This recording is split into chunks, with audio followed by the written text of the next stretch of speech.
En ce dernier dimanche de l'année liturgique, nous fêtons donc la royauté du Christ. Nous nous souvenons sans doute de l'étonnement de Pilate lorsque Jésus proclamait devant lui qu'il était roi, et son soulagement sans doute quand le Christ ajoutait que son royaume n'était pas de ce monde. Et comme Pilate insistait pour que son prisonnier parle plus clairement, « Ne sais-tu pas que j'ai le pouvoir de te relâcher et le pouvoir de te crucifier ?» Jésus répondit, « Tu n'aurais sur moi aucun pouvoir s'il ne t'avait été donné d'en haut. » De plus en plus intrigué, le procurateur romain cherchait alors à faire libérer Jésus.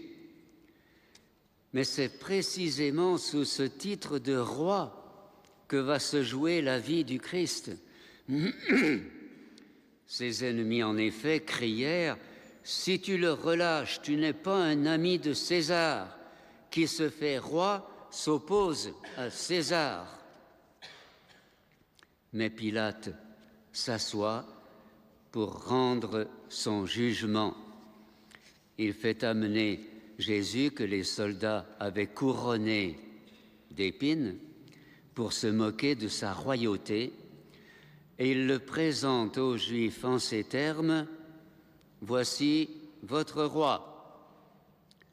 Sans y croire, il proclamait cependant une vérité. Et surpris par les vociférations de la foule, il demande encore « Crucifierai-je votre roi ?» Et c'est la réponse stupéfiante des grands prêtres, c'est la trahison et la fourberie qui éclatent lorsqu'ils prétendent « Nous n'avons d'autre roi que César ». Tu parles. La haine pour le Christ les a aveuglés au point d'oublier leur mission et leurs convictions profondes. Et Pilate, effrayé des conséquences possibles pour sa carrière, leur abandonne Jésus. Le seul acte d'autorité dont on lui saura gré, c'est le maintien de ce qu'il a fait écrire en haut de la croix, Jésus le Nazaréen, le roi des Juifs, et cela en 3 langues. Jésus, qui pendant sa vie publique s'est toujours écarté des foules enthousiastes quand elles voulaient le faire roi, sera condamné quand même à cause de ce titre qui prêtait à confusion. Le Christ est roi, mais pas de la manière que pensaient Juifs ou Romains. Jésus n'a pas voulu se substituer aux autorités en place. Il n'a pas voulu se lancer dans la politique. Il est pourtant roi, mais autrement. Il faut bien comprendre cette royauté qui n'est pas seulement la royauté du ciel. Il ne sera pas uniquement roi dans les cieux. Il veut déjà régner sur terre, et pas seulement sur l'ancien peuple de Dieu que sont les Juifs, et pas seulement sur le nouveau peuple de Dieu qu'est l'Église qu'il a fondée. Il veut et doit régner sur tous les hommes, car il a vraiment pouvoir et autorité sur tous les hommes, même sur ceux qui ne le connaissent pas ou qui ne le reconnaissent pas. Et son règne n'est pas une ambition de dictateur, c'est une réalité qui découle de la nature même des choses. Tout ce qui existe, nature et humanité, a été créé par Dieu, dépend de lui, dès le début et encore maintenant à chaque instant.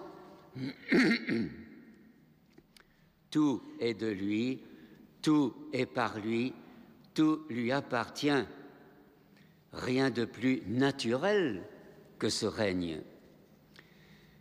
Mais à travers les siècles innombrables, la royauté de Dieu a été rejetée par les hommes qui, usant de leur liberté, n'en ont fait qu'à leur tête et ont voulu décider par eux-mêmes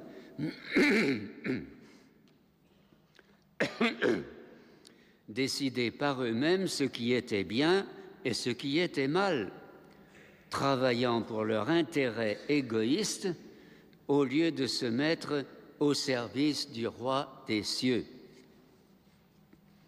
Et saint Paul, dans sa lettre aux Corinthiens, nous rappelle que le Christ est venu pour remettre les choses dans l'ordre. C'est lui, dit-il, qui doit régner jusqu'au dernier jour, où il aura triomphé de tous ses ennemis.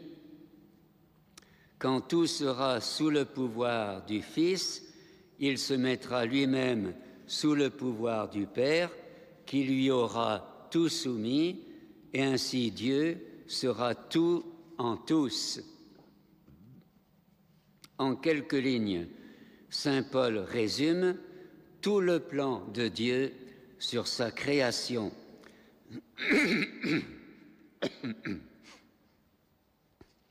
Et c'est aux disciples du Christ maintenant de faire en sorte que le règne du Christ devienne une réalité. Il ne s'agit pas, bien sûr, de mettre le Seigneur à la place du président de la République ou du premier ou de la première ministre. Il s'agit de faire tout ce qui est en notre pouvoir pour que rien dans ce pays ne s'oppose à la loi de Dieu.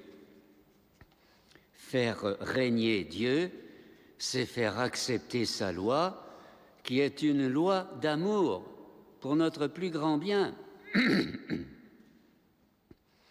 Il y a des chrétiens qui ont la possibilité d'agir sur les instances internationales. Nous devons les aider par notre prière. Il y en a qui ont des moyens d'action sur le plan national. Nous devons les convaincre d'agir en conformité avec la volonté de Dieu, par nos paroles, nos votes, nos démarches et nos prières. Nous avons tous la possibilité de faire quelque chose dans le milieu où nous vivons, dans notre quartier, dans le milieu où nous travaillons, l'école, le bureau, l'usine. Nous n'avons pas le droit de nous croiser les bras et de mettre Dieu entre parenthèses pendant des journées entières. À la base de tout cela et comme condition de réussite, il y a un impératif absolu. Il faut d'abord et avant tout que Dieu règne en notre vie personnelle. C'est en nous que commence son royaume. S'il a la première place en nos cœurs, alors son règne pourra s'étendre. Nous avons tous des engagements à prendre pour l'extension du royaume de Dieu. Et si on ne sait pas, on demande au Saint-Esprit qui nous éclaire. Sinon, ce royaume sera encore mis en veilleuse, et bien peu seraient les participants définitifs. Terminons par ces lignes de la préface qu'on entendra tout à l'heure et qui exalte la royauté confiée par le Père à son Fils, règne de vie et de vérité, règne de grâce et de sainteté, règne de justice, d'amour et de paix. Et que la Vierge Marie, qui nous regarde, nous aide à faire progresser ce règne d'amour sur notre monde. Amen.